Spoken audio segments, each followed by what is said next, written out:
70살 먹으면 아줌마예요, 여러분들. 예. 웃을 일이 아니에요. 예. 이번에 유엔에서 나이 재정립이 나왔어요. 나이 재정립이 나왔는데 1살서부터 17살을 미성년이라고 그래요. 미성년. 예. 미성년 17살을 18살서부터 65살을 청년이라고 그래요. 청년. 이거는 제가 한 얘기가 아니고 유엔에서 한 얘기예요. 유엔에서 65살까지는 청년이라고 그래요.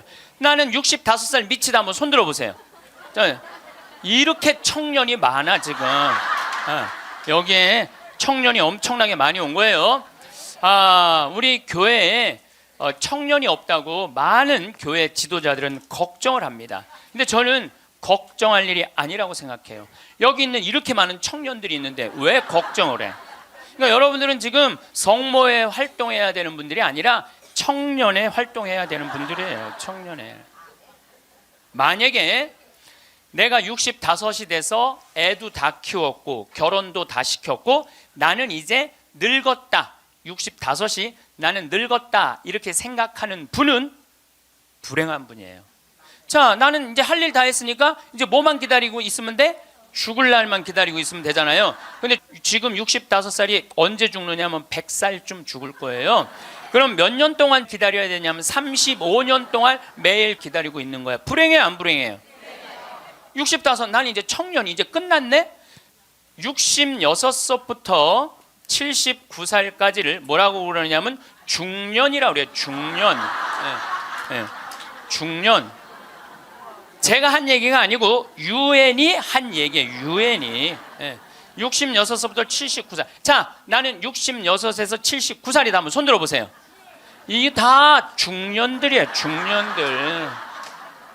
아줌마들이 지금 79까지는. 그러니까 여기 지금 66부터 79살까지 지금 노인대학 다니는 분들은 다 자퇴하세요.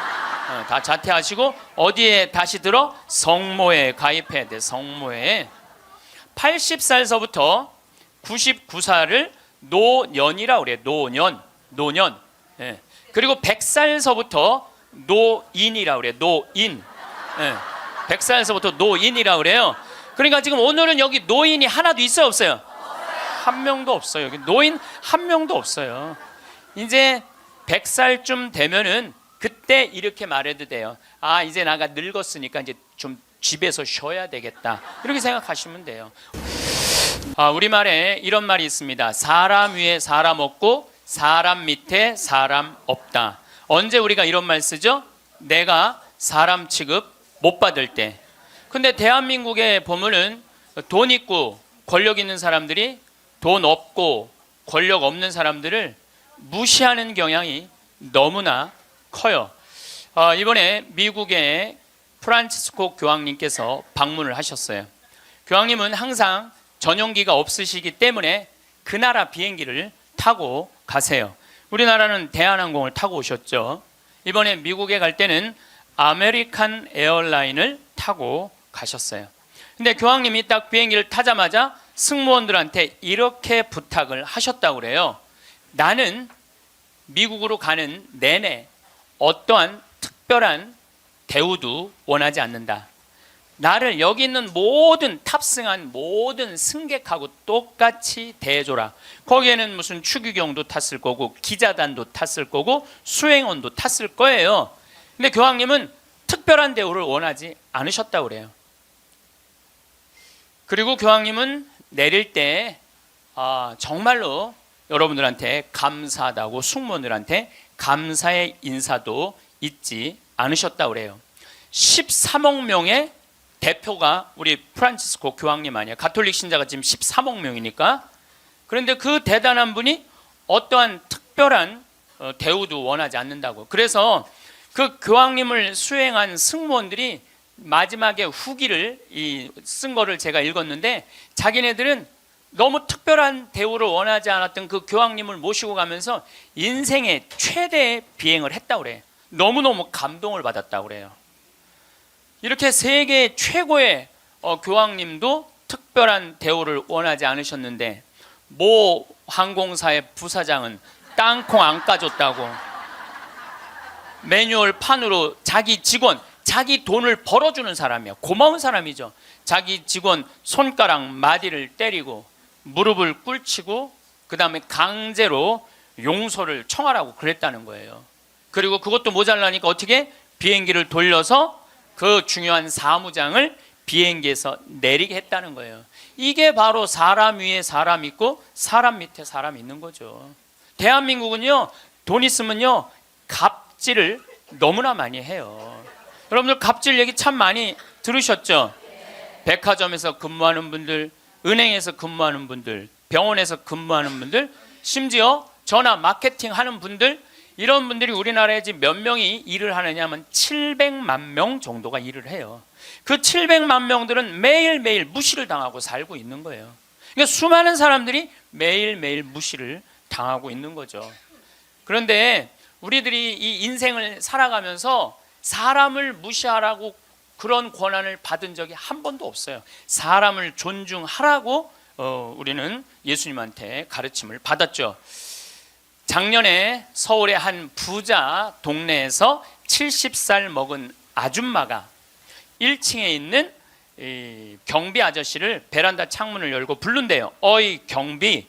그럼 경비가 와서 5층을 이렇게 올려다보면은 간식 먹으라고 떡을 던져준대. 5층에서 1층으로. 여러분들, 개한테도 5층에서 1층에 던져주면 안 돼요. 저는 제가 키우는 개가 있는데 간식을 줄 때 어떻게 하느냐면 손바닥에 올려놓고 드시라고 이렇게 제가 개한테도 드시라고 내가 이렇게 줘요.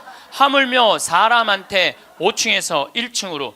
제가 그 후기를 좀 읽어보니까 그 경비 아저씨하고 친했대요. 친해서 장난으로 그랬다는 거예요. 여러분들, 본인은 장난일 수 있지만 1층에서 받아먹는 사람은 장난이 아니에요. 본인은 장난일 수 있지만 그것도 꼭 유통기한 지난 걸 줬다는 거. 유통기한 지난 거. 이게 사람 위에 사람 있고 사람 밑에 사람 있는 거죠. 우리 사회는요, 돈 있으면 돈 없는 사람 무시하는 경향이 너무 커요. 며칠 전에도 뭐 수압으로 스키라고 무슨 액세서리, 거기에서 어떤 사람이 와갖고 점원들한테 이거 고쳐주지 않는다고 무릎 꿇히게 하고. 여러분들, 똑같은 사람끼리 무릎을 꿇히게 한다는 게 말이 돼요? 그 사람은 그 제품을 쓸 자격이 없는 사람이에요. 돈만 있다고 좋은 제품을 쓰는 게 아니라는 거예요. 돈도 있고 그 돈을 쓸 만한 인격도 갖춰야 되는데 우리는 돈만 있고 뭐가 없어? 인격이 없는 거예요. 우리 부관장 신부님이 로마 유학 갔다 오신 분이에요. 그런데 저녁에 맥주집에 이제 뭐 신학생 때 갔으니까 맥주 막 먹을 때잖아요. 맥주를 먹으니까 떨어지면 뭐라 그래? 웨이터, 웨이터 계속 불렀대요. 그랬더니 사장이 딱 오더니 나가라고 그러더래요. 왜 나가냐고 그러니까 왜 우리 직원을 종 부리듯 부리느냐고. 술 떨어진 거 알면 우리가 찾아가고 필요한 거 있느냐고 물어볼 텐데 왜 내 직원을 종 부리듯 부리느냐고. 이렇게 종 부리듯 부리는 당신은 여기서 맥주 먹을 자격 없다고 나가라고. 근데 이게요, 유럽도 그러고 미국도 그래요. 미국도 가면은요, 아줌마 못 불러요. 올 때까지 기다려야 돼. 근데 우리는 내가 돈 주고 부린다고 식당에 가서 어떻게 해? 아줌마 왜 안 갔다 와? 안 갖고 와? 이게 종 부리듯 부리는 거예요. 저는 이번에 아주 굉장히 슬펐다가 너무너무 멋있는 사장님을 하나 만났어요. 도시락 업체, 그것도 미국에서 와서 우리나라에서 사업을 하는 도시락 업체 사장님인데, 우리도 고객을 존중해야 되지만 고객도 우리를 존중해 주지 않으면 내쫓겠다 이거예요. 그 선언서를 제가 읽어드릴게요. 제목이 참 재미나요. 공정 서비스 권리 안내. 우리 직원이 고객에게 무례한 행동을 했다면 직원을 내보내겠습니다. 그러나 우리 직원에게 무례한 행동을 하시면 고객을 내보내겠습니다. 참 멋있죠? 이 뒷말이 더 멋있어요. 상품과 대가는 동등한 교환입니다. 우리 직원들은 훌륭한 고객들에게 마음 깊이 감사를 담아 서비스를 제공하겠지만 무례한 고객에게까지 그렇게 응대하도록 교육하지는 않겠습니다. 그러니까 무례한 고객한테 죄송합니다 그렇게 안 가르치겠다는 거예요. 당신은 물건 살 자격 없으니까 나가라고 가르치겠다는 거예요. 우리 직원들은 언제 어디서 무슨 일을 하든지 항상 존중을 받아야 할 훌륭한 젊은이들이며 누군가에게는 금쪽 같은 자식이기 때문입니다. 직원에게 인격적 모욕을 느낄 언어나 행동, 큰 소리로 떠들거나 아이들을 방치하여 다른 고객들을 불편하게 하는 행동을 하실 경우에는 저희가 정중하게 서비스를 거부할 수 있음을 알려드립니다. 사장이 이렇게 딱 써놓은 거예요. 앞에다가. 얼마나 멋있는지 몰라요. 그러니까 예수님도 어느 누구도 함부로 대하지 말라는 거. 어느 누구도. 또 마태복음 18장 10절에 이런 말씀을 하세요. 너희 중에 가장 작은이라도 업신 여기지 말아라. 왜냐하면 그의 수호천사가 하늘에서 매일 아버지의 얼굴을 뵙고 있다 그래요. 수호천사가. 여기 계신 분들 이렇게 말씀하시는 분들 계세요. 나는 지질이 복도 없는 이라고. 나는 남편 복도 없고 자식 복도 없는 지질이 복도 없는 이라고. 그 지질이 복도 없는도 수호천사가 한 분씩 다 있다는 얘기예요. 수호천사가 수호천사 한 분씩 다 있는 거예요. 그러니까 여기 계신 여러분들 전부 지금 수호천사 있어요 없어요? 있어요. 여러분들 언제 수호천사가 여러분들 가장 곁에 있느냐면 여러분들이 성체 영화로 나올 때 수호천사가 항상 여러분들을 수호하고 나온다는 거예요. 여러분들 대단한 분들이에요. 수호천사 한 분씩 다 거느리고 있으니까. 그러니까 무시당하면 돼요 안 돼요? 무시당하면 안 돼요. 사람 무시하지 말라고 누가 가장 가르치셨어요?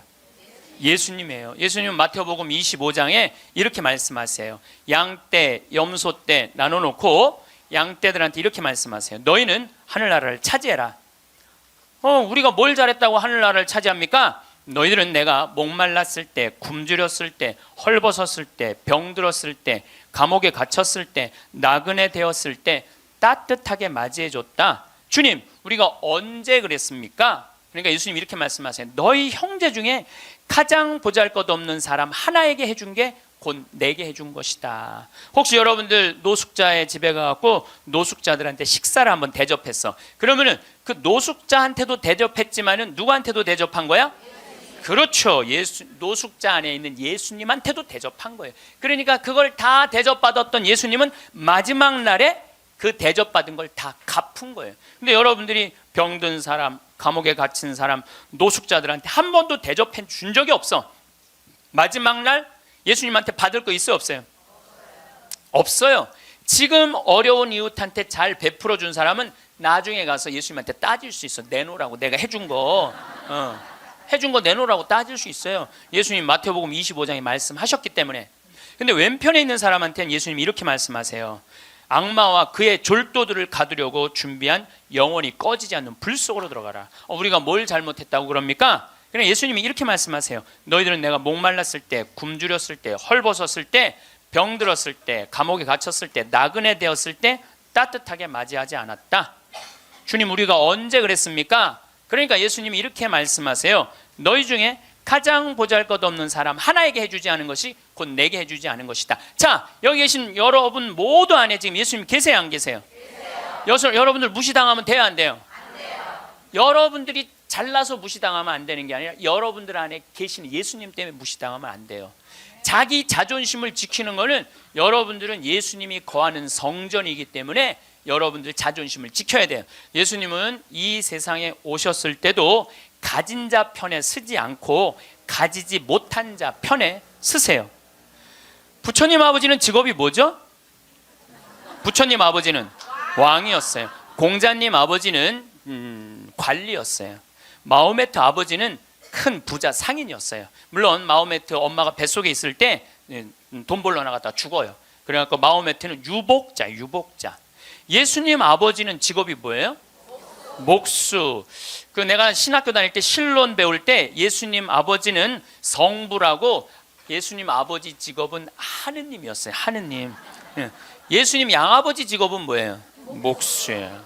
2000년 전에 목수는 하루에 2끼 정도 먹었다고 그래요. 그러니까 가난한 집에 태어나신 거예요. 예수님은 굳이 당신이 선택해서 올 수 있었는데 굳이 가난한 집에 택해서 오신 이유는 뭐냐면 가난한 이들과 함께 하겠다는 거예요. 그리고 당신 태어날 때 천사들이 누구를 초대하느냐면 목동들을 초대해요. 야, 삼왕은 자기네들이 찾아온 거고 예수님이 초대한 건 누구냐 하면은 목동들이에요. 저기 대단한 분 태어났으니까 가봐라. 그래갖고 예수님한테 처음으로 인사를 한 사람들은 목동들이야. 우리가 알퐁소 토대의 별이라는 책을 읽어갖고 목동을 굉장히 낭만적인 사람들로 알고 있는데 중동에 가보면요 세상에 더러운 게 목동이에요. 그래서 목동하고 상대하지 말라 그래. 도둑놈들이라고 상대하지 말라 그래. 왜냐하면 한번 풀 뜯으러 양 뭐 염소 풀 뜯으러 나가면은 한 달을 돌아다녀야 되거든요. 그러니까 한 달 동안 머리 안 가. 내가 가서 보니까 머리에 떡을 칠하고 다녀요. 먹을 냄새가 얼마나 나는지 몰라. 또 밤낮에 기온차가 많으니까 옷을 몇 겹을 입고 한 달 동안 안 빨고 그것만 입고 다니는 거예요. 그 더럽고 냄새나는 목동들을 예수님은 첫 손님으로 초대한 거예요. 이게 누구를 초대하겠다냐? 보잘것없는 사람들을 귀하게 여기겠다는 거예요. 그리고 당신 활동하실 때는 앞 못 보는 사람, 듣지 못하는 사람, 말하지 못하는 사람, 팔 오그라드는 사람, 등 굽은 여자, 다리 오그라드는 사람, 몸 썩어가는 나 환자, 나라 팔아먹은 세리들이랑 먹고 마시고 놀았다고 그래요. 저는 신약 성서 읽으면서 가장 가슴 떨리는 성서 구절이 뭐냐면 예수님은 그들과 먹고 마시고 놀았다. 이거를 읽으면 막 가슴이 떨려요. 여러분들 세상에 먹고 마시고 노는 것처럼 중요한 일이 어디 있어요? 그렇죠? 여러분들 저하고 뭐 방송을 통해서 유튜브를 통해서 친숙하시죠? 친숙하다 하더라도 나하고 먹고 마시고 놀진 않잖아요. 먹고 마시고 놀 수 있는 사이는요 친하지 않으면 못해요. 여러분들도 누구랑 먹고 마시고 놀아요? 친한 사람들이랑 먹고 마셔요. 오늘 이거 끝나고 나면 길거리에 나가고 너 오늘 나하고 먹고 마시고 놀자. 길거리에 있는 사람한테 말할 수 있어요 없어요? 여기 오늘 같이 온 친구들하고 야 우리 오늘 강의 끝났으니까 여기 명동에 가서 우리 먹고 마시고 놀자. 친하지 않으면 못하는 거예요. 친하지 않으면. 그리고 먹고 마시고 노는 사이는 그 사람의 속사정을 다 알아요. 그 사람이 뭘 힘들어하는지, 그 사람의 고민이 뭔지 먹고 마시고 놀지 않으면 모르는 거예요. 본당 신부도 마찬가지예요. 본당 신부 할 때 5년 동안 사목을 했는데 교우들하고 한 번도 먹고 마시고 놀지 않았어. 그러면 여러분들은 본당 신부하고 추억이 있을까요 없을까요? 없어요. 이게 웃을 일이 아니에요. 루카복음 7장 8절에 예수님은 먹보요 술꾼이라고 그래요. 먹보요 술꾼이라. 저도 본당 신부할 때 사목을 하는 기본이 뭐냐면 먹고 마시고 노는 거였어요. 사목의 기본이 먹고 마시고 노는 거였어요. 장례가 나잖아요. 그럼 저는 반드시 초상집에 갔어요. 초상집에 가갖고 장례 전날 가갖고 소주 한 병 내오라고 그래요. 그럼 상주 전부 다 오라고 그래요. 상주들하고 소주 한 잔씩 하면서 먹고 마시면서 어머니가 어떻게 살았는지 아버지가 어떤 병으로 돌아갔는지 얘기를 다 들어요. 그리고 1시간을 그렇게 소주 한 병을 먹으면서 이야기를 하고 다음날 강론할 준비할 필요가 없어. 강론. 왜냐하면 강론 때 이 엄마가 어떻게 살았고 가족은 어떻게 하고 다 얘기할 수 있는 거예요. 먹고 마시고 놀고 왔기 때문에 공감이 되는 강론을 할 수 있는 거예요. 근데 만약에 초상이 났는데 내가 그 집에 한 번도 간 적이 없어. 그냥 장례만 딱 왔어. 그 강론은요 그 고인들하고 남아있는 유족들하고 아무 공감대가 없는 강론을 할 수밖에 없어요. 예수님이 우리가 이 신약 성서를 읽을 때 너무너무 착착 쉽게 와닿죠. 왜 우리가 쉽게 알아들을 수 있는지 아세요? 예수님이 우리랑 먹고 마시고 놀았기 때문이에요. 이게 얼마나 가슴 설레는 성서 구절인지 몰라요. 어떤 가르침보다 위대한 말이 뭐냐면 예수님은 그들과 먹고 마시고 놀았다예요. 저도 87년도에 시각장애자들하고 1년 동안 여기 상계동에서 먹고 마시고 놀아봐서 87년도에 내가 그분들하고 1년 동안 살면서 물어봤어요. 여러분들은 살면서 뭐가 가장 힘드냐고. 그랬더니 그분들이 하는 얘기가 가장 힘든 게 뭐냐면 내 몸으로 난 자식 얼굴을 모르는 거래요. 내 몸으로 난 자식 얼굴을 모르는 거예요. 여러분들은 애들 어때요? 애기 나면은 이뻐요 안 이뻐요? 막 100일 200일 된 애들 보면 손가락 보면 어때요? 기가 막히죠? 그러니까 엄마들 애기 엄마들 보면 막 애 손도 막 먹고 발도 막 먹잖아요. 막 먹어 보니까 먹을 기세야. 먹을 수만 있으면은 너무너무 좋으니까. 그리고 그냥 눈에 티만 들어가도 막 뭐 이거 비벼내고 그러는데 나한테 한다는 애가 신부님 이만한 애를 눈에 넣어도 안 아프대. 눈에 넣어도 안 아파. 이걸 넣는데 어떻게 안 아파. 눈알이 터지든지 뭘 하든지 해야 될 거 아니야.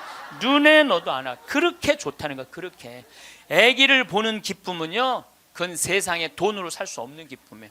우리 집에도 드디어 조카가 장가를 가서 딸을 낳았어요. 로사라는 나는 이제 할아버지가 됐어요. 조카 손녀가 있어. 조카 손녀가. 근데 그 집에 가보면 참 볼만해요. 증조 할머니, 증조 할아버지, 할머니, 할아버지, 엄마, 아빠 여섯이서 둘러서 갖고 얘가 이제 막 며칠 전에 지났거든요. 얘는 가만히 보니까 아무것도 안 해. 그런데도 여섯이서 둘러서 갖고 참 쳐다보고 있다가 눈만 뜨면 뭐라 그러냐면 눈 떴다.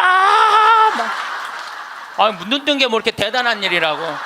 6명이 둘러앉아갖고 눈 떴다고 난리를 치고 거기다가 얘가 빵긋 웃기만 하잖아요. 그러면 그때부터는 애가 재롱을 피는 게 아니에요. 증조 할머니, 증조 할아버지부터 재롱을 피기 시작해. 오르르 깍꿍. 이게 누가 재롱 피는 거야? 내가 보기엔 지들이 재롱 피면서 얘가 재롱 핀다는 거야. 시간 가는지 모른다는 거야. 내가 보기엔 자기네들이 재롱 피고 얘는 그냥 껌뻑껌뻑 쳐다만 보는데 이 애기를 그래서 애들은 1살 때 평생 할 효도를 다 한다는 거예요. 1살 때 여러분들 그때 그 기쁨 평생 애들은 2살 때부터 효도 안 해요. 왜 효도 안 하는 줄 아세요? 1살 때 이미 다 했어. 근데 뭘 2살 때부터 해. 혹시 지금 30살 뭐 된 자식들이 효도 안 한다고 섭섭한 그분들은 욕심이 너무 많은 거예요. 이미 그 기쁨을 다 누린 거예요. 근데 그분들은 자기 애들을 어떻게 알아보느냐면 손으로 만져서 눈이 이렇게 생겼고 코가 이렇게 입이 이렇게 상상할 수밖에 없어요. 상상할 수밖에 없어요. 또 한 번은 도봉산 성당에서 우리 시설 분들을 초대를 해갖고 식사 대접을 했어요. 정말 내가 가서 보니까 상다리가 부러지게 차려놨어. 그런데 옆에 있던 형제가 나한테 그러는 거야. 학사님, 우리는 이렇게 상다리가 부러지게 차려놔도 아무 소용이 없다는 거예요. 왜 소용이 없냐? 그랬더니 보여야지 골라 먹죠. 어디 있는 줄 알아야지. 냄새는 나는데 어디 있는지 알아야지 골라 먹죠. 그러니까 옆에 봉사자들이 한 분씩 앉아갖고 고등어 들어갑니다. 두부 들어갑니다. 김치 들어갑니다. 그래야지 먹는 거예요. 근데 우리 생태마을에 딱 음식 차려놓으면은 막 김치, 뭐 고등어 막 이제 묵은지 절여놓은 거 보면 막 이분들 막 입에 군침이 돈대. 딱 보면은 막 깍두기 쫙 빨갛게 해놓고 막 김치찌개 두부 딱 올려주면 입에 군침이 돈다는 거예요. 우린 눈으로 먹는 거예요. 먼저 눈으로 먹고 입에 군침이 도는 거예요. 이걸 영어로 뭐라고 그러냐면 My mouth is watering 그래요. 군침 돈다. My mouth is watering. 군침이 도요. 근데 그분들은 눈으로 먹는 기쁨이 없는 거예요. 여러분들 뭐가 지지리 복도 없긴 뭐가 지지리 복도 없어. 이 눈으로 벌써 음식을 먹는데 이거 눈알 하나 갈아 끼는데 1억이라는데 2개 갈아 끼면 2억인데 2억을 끼고 지지리 복도 없는 무슨 지지리 복도 없는. 또 87년도는 그 인천에서 수원에서 전철이 전부 다 의정부로 갔어요. 그때만 해도 우리 시각장애자들이 전철에서 바구니 들고 어두운 밤에 깜깜한 밤에 이러고 가면은 500원씩 1000원씩 줬어요. 기억나시죠? 네.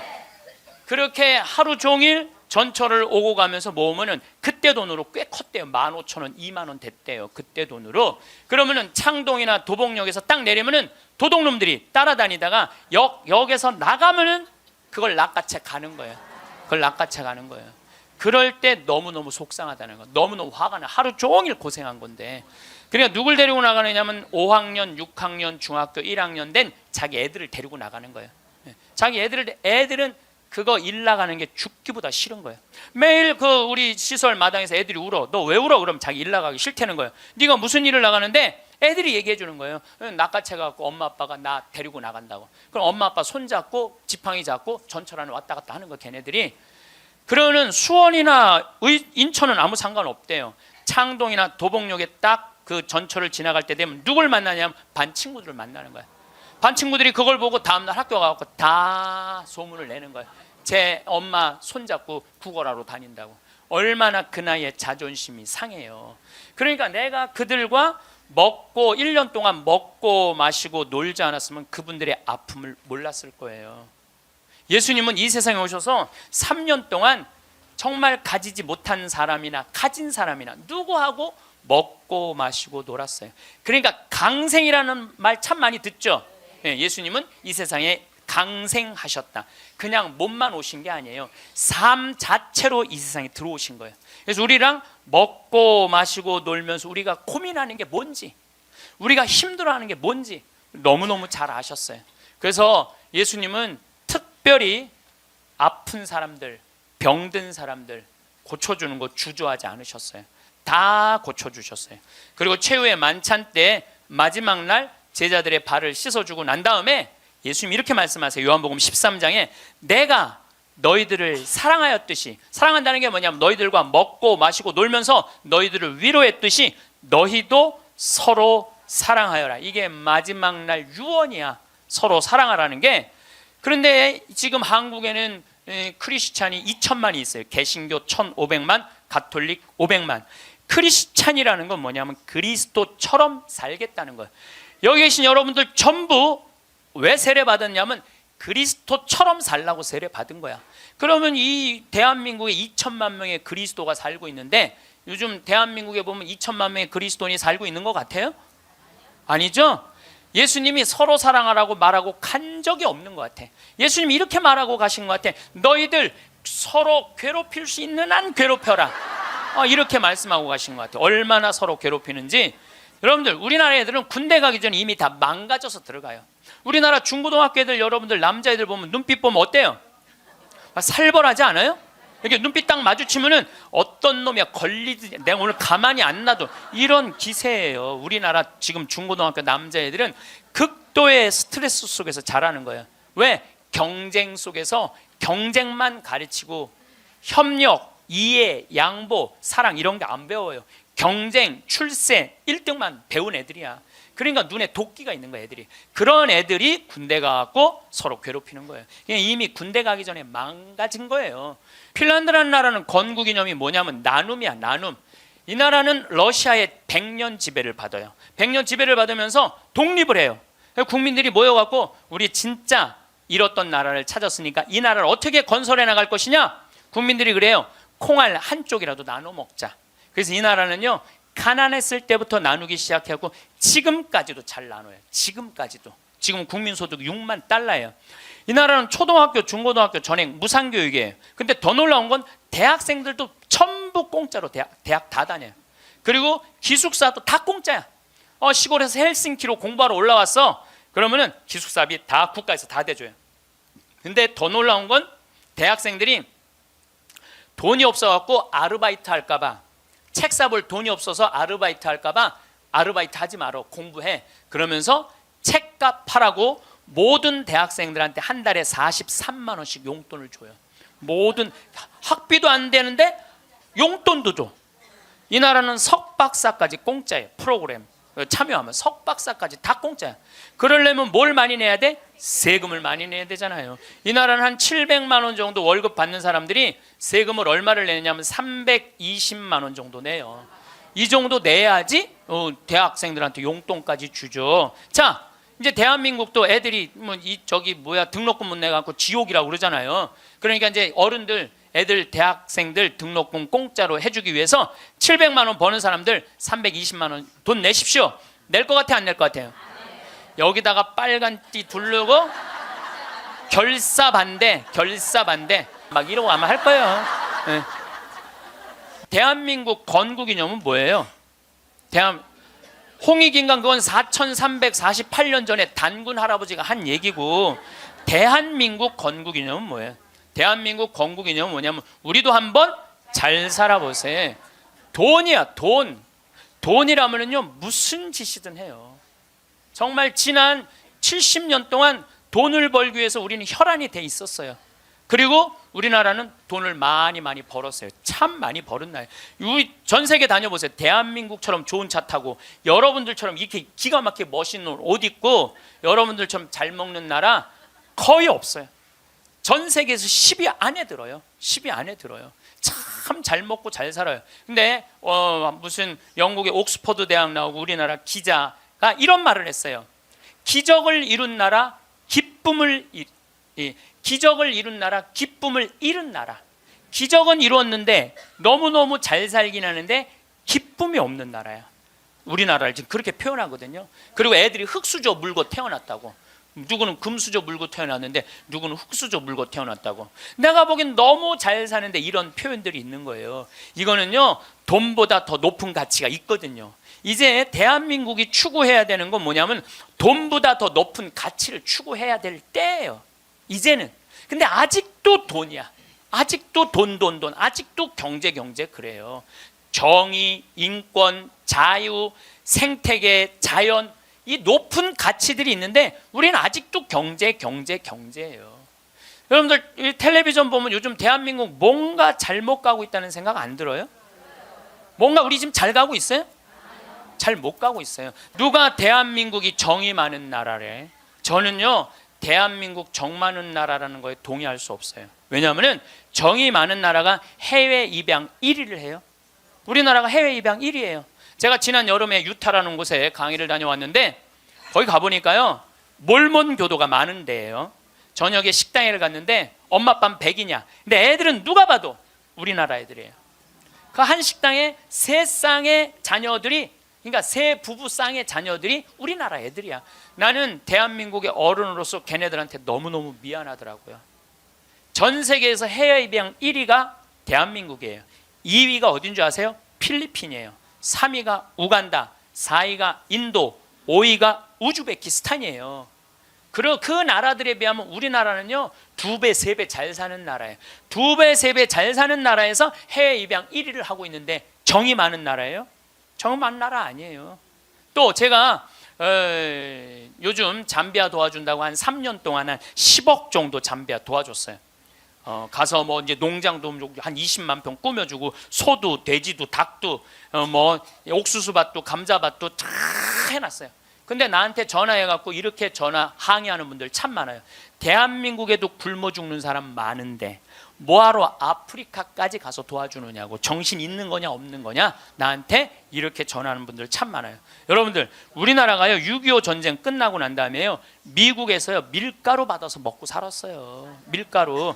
그래서 우리 천주교하고 밀가루하고 인연이 많아요. 정부를 못 믿으니까 밀가루를 어디다 줬어? 성당에 다 갖다 줬어요. 그래서 성당에서 나눠줬어요. 그래서 옛날에는 밀가루 받아 먹으려고 세례 받는다 그래서 밀가루 신자라는 말까지 나왔어요.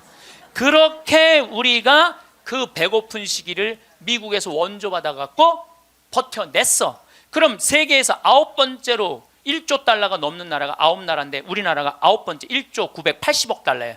그렇게 잘 사는 나라가 아프리카의 나라 도와주는 건 당연한 거예요. 받았으면 줘야지. 받고 우린 꿀떡하고 끝나고 있어요.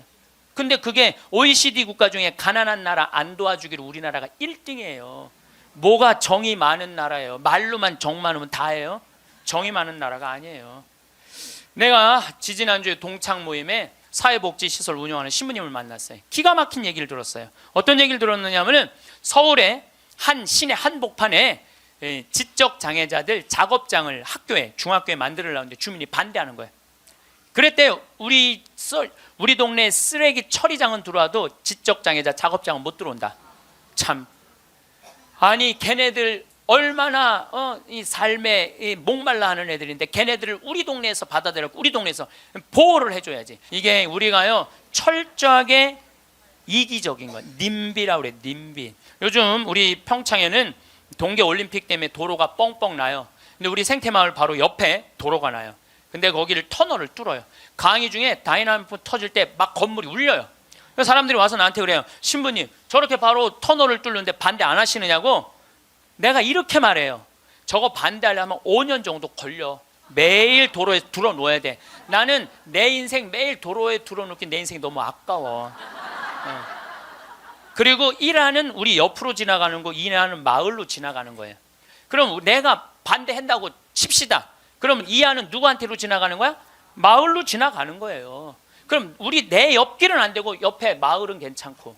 이게 이기적인 거, 이기적인 거. 누가 우리 부로 정이 많은 나라라고 그래요. 1970년대 우리 이 구로공단에서 동대문에서 노동자들이 이제 돈 많이 벌으니까 우리 좀 나눠주라. 그러니까 정부에서 어떻게 이 국가가 지금 잘 살아야 된다. 그러면서 나중에 잘 살게 되면 그때서 너희들한테 잘해줘. 나중에 잘해줘.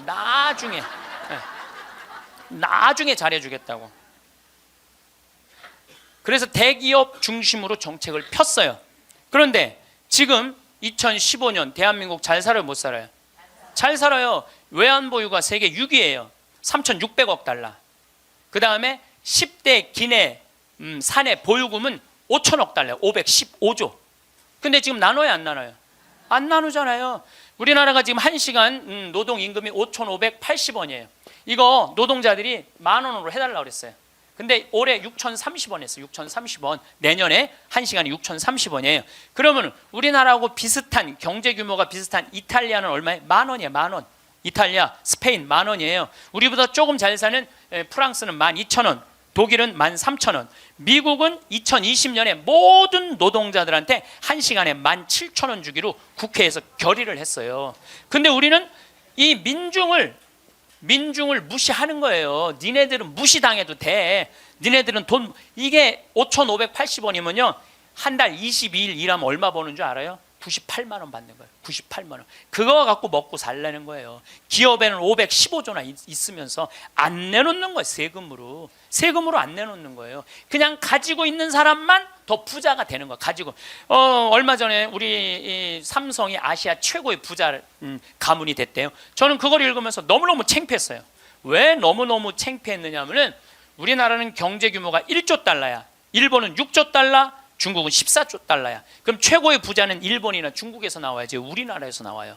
이 얘기는 뭐냐면 삼성이 회사 운영을 잘하기도 했지만 중소기업 하청업체들한테 1,000원 주고 500원 주고 그 나머지 500원 갖고 세계 아시아 1위 된 거예요. 다 같이 잘 살아야지 잘 사는 거지 한 기업만 잘 산다고 잘 사는 게 아니에요. 그리스가 왜 망했어요? 그리스가 한두 부자 자기네들 세금 다 뒤로 돌리는 바람에 나라가 망한 거예요. 나중에 나누긴 뭘 나중에 나눠. 노동자들이 잘 살아야지 국가가 잘 사는 거예요. 호주만 해도 광부들이 연봉이 얼마냐면 1억 2천이에요. 광부들이. 내가 지금 호주에 나오고 같이 봉사활동 다니는 치과의사, 우리 요한 바오로 치과의사가 있는데 어저께 나한테 한 얘기예요. 신부님, 호주에는 배관공, 전기공, 목수가 저보다 돈 더 많이 벌어요. 아주 능력 있는 치과의사인데 돈 더 많이 번다는 거예요. 그러니까 노동자가 잘 사는 나라가 행복한 나라예요. 예. 나중에 나눠주긴 언제 나눠줘. 나중에는 다 굶어 죽고 난 다음에 나눠줘요. 나누려면 언제 나눠야 돼? 지금 나눠야 돼. 지금. 내가 성당 질 때도 부자들한테 신축 헌금 좀 하시죠. 그럼 신부님 나중에 땅 팔리면 할게요. 나중에 땅 팔리면 할게요. 이런 분들은요 절대 안 해요. 착한 일도 많은 사람들, 신부님 내가 나중에 돈 벌면 할게요. 이런 사람들은 착한 일 안 하겠다는 사람들이에요. 지금 하지 않으면 나중에는 못 하는 거예요. 나중에는 지금 해야 돼. 하려면 지금 해야 돼요. 마침 기도 벌써 시간이 45분이나 됐어요. 마침 기도 제가 신약 성서의 예수님은요 서로 사랑하라는 말보다는 남을 무시하지 말라는 말을 훨씬 많이 하셨어요. 남을 무시하지 말라는 말을. 이 사람을 무시하지 말고 어린아이를 무시하지 말고 가난한 사람을 무시하지 말고 이 이야기를 훨씬 많이 하셨어요. 그러니까 사람을 귀하게 여기라는 얘기예요. 지금 제가 마침 기도로 읽는 이 성서 구절도 제가 강의 때 했던 마태복음 18장 10절 말씀입니다. 성부와 성자와 성령의 이름으로 아멘. 작은 이들을 업신여기지 마라. 너희는 이 작은 이들 가운데 하나라도 업신여기지 않도록 주의하여라. 내가 너희에게 말한다. 하늘에서 그들의 천사들이 하늘에 계신 내 아버지의 얼굴을 늘 보고 있다. 사랑 많으신 하느님 아버지, 당신은 아들 예수님을 이 세상에 보내셔서 우리와 함께 먹고 마시고 놀면서 우리들이 이 세상 살이 하면서 힘들어하는 것을 위로해 주시기 위하여 당신 아들을 파견하셨나이다. 그 거룩한 예수 성심을 닮아 우리들도 생활 안에서 만나는 우리 주위 사람들 무시하지 않고 그들을 존중하고 그들 안에 있는 예수님의 모습을 찾아내어 그들을 존중할 수 있는 그러한 지혜 허락하소서. 어느 날 문득 거울을 보다가 혹은 조용히 혼자 앉아 있다가 아무 예고도 없이 마음속에 이런 감각이 스며드는 경험 말입니다. 이제 나는 늙었구나. 그런데 이상하게도 그 생각은 몸이 아파서 찾아오는 것이 아니었습니다. 특별히 무너진 것도 없고 아무것도 달라진 것이 없는데 어느 순간 마음이 먼저 그런 결론을 내려버리는 것입니다. 아직 아무 일도 일어나지 않았는데 마음이 먼저 선언해버립니다. 나는 이제 늙었다고. 그 선언은 조용하지만 힘이 셉니다. 한번 자리를 잡으면 좀처럼 움직이지 않습니다. 그리고 그 생각이 자리를 잡는 순간부터 사람은 실제보다 훨씬 작은 삶을 살기 시작합니다. 몸보다 마음이 앞서 선언해버리는 것, 이것이 바로 우리가 나이에 대해 품고 있는 가장 오래된 착각의 시작입니다. 사람은 특정 숫자에 다가서면 스스로 어떤 신호를 보내기 시작합니다. 이 나이쯤 되면 이제 정리할 때가 됐지. 이 나이에 새로운 걸 시작한다는 게 말이 되나? 이쯤에서 내려놓아야지. 그런 생각들이 마치 당연한 것처럼 마음속에 자리를 잡습니다. 아무도 그 생각이 어디서 왔는지 묻지 않습니다. 언제부터 그것이 사실이었는지도 확인하지 않습니다. 그냥 어느 순간 그 생각이 마음속에 들어와 앉아서 마치 오래전부터 거기 있었던 것처럼 행동하기 시작합니다. 그리고 그 생각은 시간이 지날수록 점점 더 단단하게 굳어집니다. 처음에는 어렴풋한 느낌이었던 것이 나중에는 확신이 되고 확신이 되면 그것을 의심조차 하지 않게 됩니다. 하지만 가만히 들여다보면 그 생각은 몸이 만든 것이 아닙니다. 사회가, 주변 분위기가 수십 년 동안 반복해서 들어온 말들이 만들어낸 하나의 이미지입니다. 나이에는 본래 의미가 없습니다. 숫자는 그냥 숫자입니다. 거기에 무게를 얹은 것은 자연이 아니라 사람입니다. 그 무게는 누군가가 임의로 만들어서 올려놓은 것이고 그렇기 때문에 내려놓을 수도 있는 것입니다. 우리는 숫자를 이야기로 바꾸는 존재입니다. 어떤 숫자에는 설렘을 붙이고 어떤 숫자에는 두려움을 붙이고 어떤 숫자에는 마무리라는 이름을 붙입니다. 그리고 그 이름이 붙는 순간부터 숫자는 더 이상 숫자가 아니라 삶의 방향을 결정하는 신호가 되어버립니다. 문제는 그 이야기가 누가 만든 것인지 정말 나에게 맞는 이야기인지 한 번도 물어보지 않은 채 받아들인다는 점입니다. 누군가가 정해놓은 이야기를 그대로 가져다가 내 삶에 붙여넣는 것입니다. 그 이야기 속에는 이 나이에는 이래야 한다. 이 나이가 되면 저렇게 된다. 이 나이부터는 이것은 안 된다는 수많은 보이지 않는 규칙들이 담겨 있습니다. 그리고 우리는 그 규칙들을 검토도 하지 않은 채 자신의 믿음처럼 내면화합니다. 그것이 자신의 생각인 줄 알지만 사실은 어딘가에서 흘러들어온 이야기입니다. 나이는 자연이 부여한 운명이 아닙니다. 그것은 인간이 오랜 시간 함께 만들어온 서사이고 서사는 언제든 다시 쓸 수 있습니다. 그 이야기의 진짜 주인은 여러분 자신입니다. 같은 나이에도 어떤 사람은 시작을 생각하고 어떤 사람은 끝을 생각합니다. 둘 사이의 차이는 건강도 아니고 환경도 아니고 재산도 아닙니다. 차이는 오직 해석입니다. 같은 강물을 바라보더라도 누군가는 흘러가는 것을 보고 누군가는 흘러오는 것을 봅니다. 나이 앞에서도 마찬가지입니다. 이 나이가 되었으니 이제 줄어드는 일만 남았다고 읽는 사람이 있는가 하면 이 나이가 되었으니 이제 진짜 내 방식대로 살 수 있다고 읽는 사람도 있습니다. 그 두 사람의 삶은 같은 숫자에서 출발하지만 전혀 다른 방향으로 펼쳐집니다. 한 사람은 점점 좁아지는 삶을 살고 다른 한 사람은 점점 넓어지는 삶을 삽니다. 그 차이를 만드는 것은 조건이 아니라 해석입니다. 해석이 삶의 속도를 결정하고 해석이 삶의 방향을 결정하고 해석이 결국 삶의 질을 결정합니다. 삶은 나이에 의해 줄어드는 것이 아니라 해석에 의해 줄어들거나 넓어집니다. 그리고 해석은 언제나 스스로 선택할 수 있는 것입니다. 조건은 바꿀 수 없어도 해석은 바꿀 수 있습니다. 그래서 진짜 늙음이 무엇인지 생각해 볼 필요가 있습니다. 몸의 변화보다 먼저 찾아오는 것이 있습니다. 바로 가능성을 닫아버리는 마음입니다. 이 나이에 무슨, 이제 나 같은 사람이 뭘, 그런 거 해봤자 소용없어. 이런 생각이 하나씩 자리를 잡는 순간 삶은 실제보다 훨씬 빠르게 작아집니다. 처음에는 한 가지를 포기하고 다음에는 또 한 가지를 내려놓고 그렇게 하나씩 문을 닫다 보면 어느 순간 열려있는 문이 하나도 없는 방에 혼자 앉아있게 됩니다. 문이 닫히는 것은 밖에서 누가 잠그는 것이 아닙니다. 안에서 스스로 걸어 잠그는 것입니다.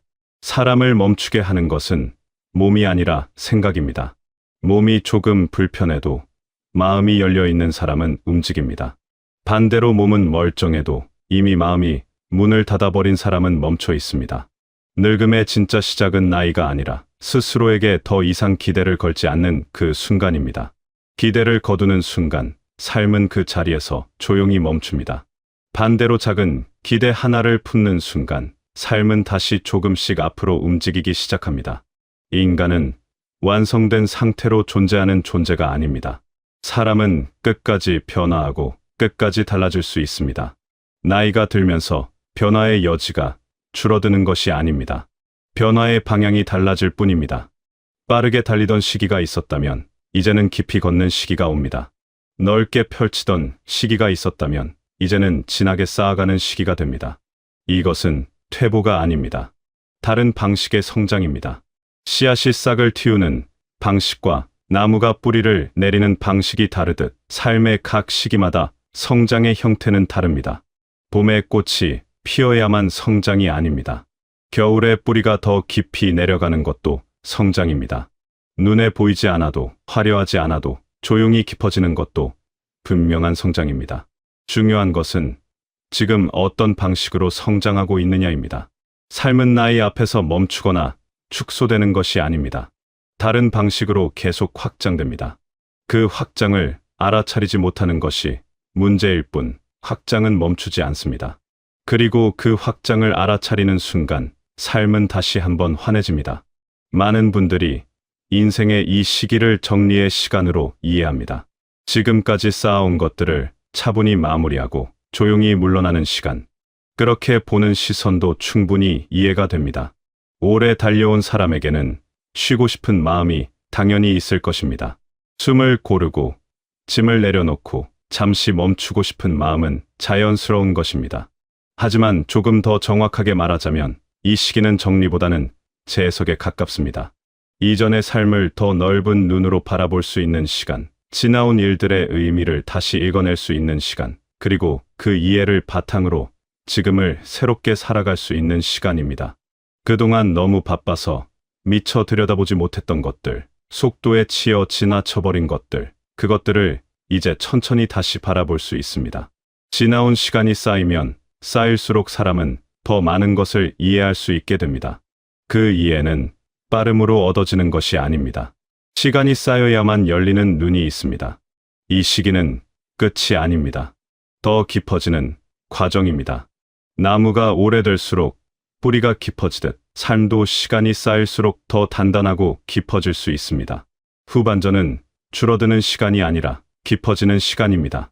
살아있다는 것은 무엇을 의미하는 것일까요? 단순히 숨을 쉬고 있다는 것을 넘어서 살아있다는 것은 여전히 영향을 주고받는 상태에 있다는 뜻입니다. 누군가의 마음에 닿고 무언가를 느끼고 어딘가에 따뜻한 흔적을 남기는 것. 그것이 살아있음입니다. 나이는 그 능력을 빼앗아 가지 않습니다. 나이가 들면 역할의 형태가 달라질 수는 있습니다. 예전처럼 빠르게 움직이거나 많은 것을 처리하거나 앞장서는 방식이 아닐 수 있습니다. 하지만 조용히 옆에 있어주는 것, 말없이 따뜻함을 전하는 것, 묵묵히 자리를 지키는 것도 역할입니다. 오히려 그것이 가장 깊고 진한 역할일지도 모릅니다. 화려하지 않아도, 빠르지 않아도, 많지 않아도 조용히 존재하는 것만으로도 누군가에게는 큰 힘이 됩니다. 그 존재감은 어떤 성과나 실적으로도 대신할 수 없는 것입니다.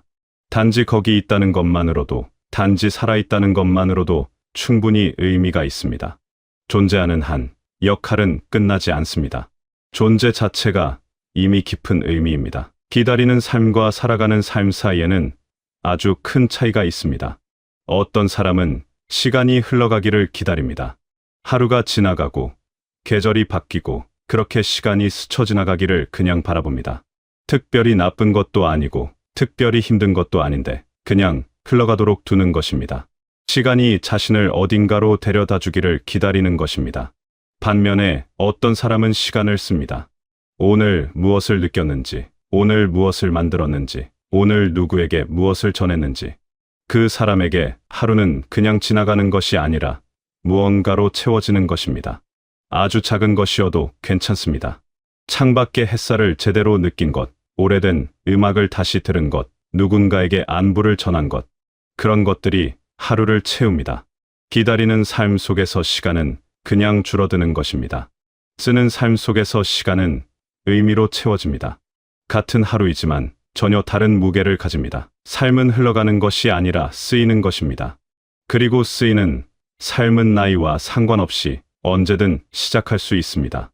오늘 이 순간에도, 지금 이 자리에서도 얼마든지 시작할 수 있습니다. 나이를 바라보는 기준이 바뀌면 선택이 달라집니다. 이 나이에 이게 맞겠어 하는 생각 대신 지금 내가 진짜 하고 싶은 게 무엇인지를 물을 수 있게 됩니다. 그 물음 하나가 삶을 바꿉니다. 선택이 달라지면 하루가 달라지고 하루가 달라지면 삶의 방향이 달라집니다. 작은 선택 하나가 하루를 바꾸고 그 하루가 쌓이면 삶 전체가 달라집니다. 결국 인생은 숫자에 의해 결정되는 것이 아니라 그 숫자를 어떻게 읽느냐에 따라 완전히 달라집니다. 그리고 읽는 방식은 누군가가 정해주는 것이 아니라 스스로 선택하는 것입니다. 나이는 끝이 아닙니다. 오히려 어떤 면에서는 생애 가장 자유로운 시간입니다.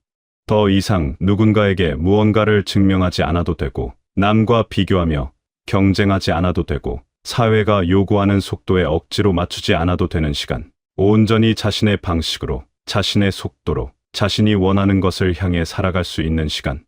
누군가의 기대에 맞추는 것이 아니라 온전히 자기 자신으로 살아갈 수 있는 시간. 어쩌면 살아오면서 처음으로 진짜 자유가 열리는 시간이 바로 지금입니다. 그 자유를 스스로 포기하는 것이 가장 아깝습니다. 나이라는 숫자 앞에서, 사회가 만들어 놓은 이야기 앞에서 검증도 하지 않은 채 고개를 끄덕이며 스스로 문을 닫아버리는 것. 그것이 진짜 늦음이고 진짜 끝입니다. 나이가 사람을 멈추게 하는 것이 아니라 나이에 대한 해석이 사람을 멈추게 합니다. 그렇다면 해석을 바꾸는 것만으로도 삶은 다시 움직이기 시작합니다. 나이를 내려놓는 순간 비로소 인생이 다시 시작됩니다. 숫자에 묶이지 않고 해석을 새롭게 하고 오늘이라는 시간을 온전히 자기 것으로 살아가는 것. 지금 이 순간에도 삶은 충분히 새로워질 수 있습니다. 지금 이 자리에서도 삶은 충분히 다시 시작될 수 있습니다. 그것이 가장 용기 있는 삶이고 가장 지혜로운 삶이며 가장 아름다운 삶입니다. 지금 이 순간 여러분이 살아있다는 사실은 단순한 생존이 아닙니다.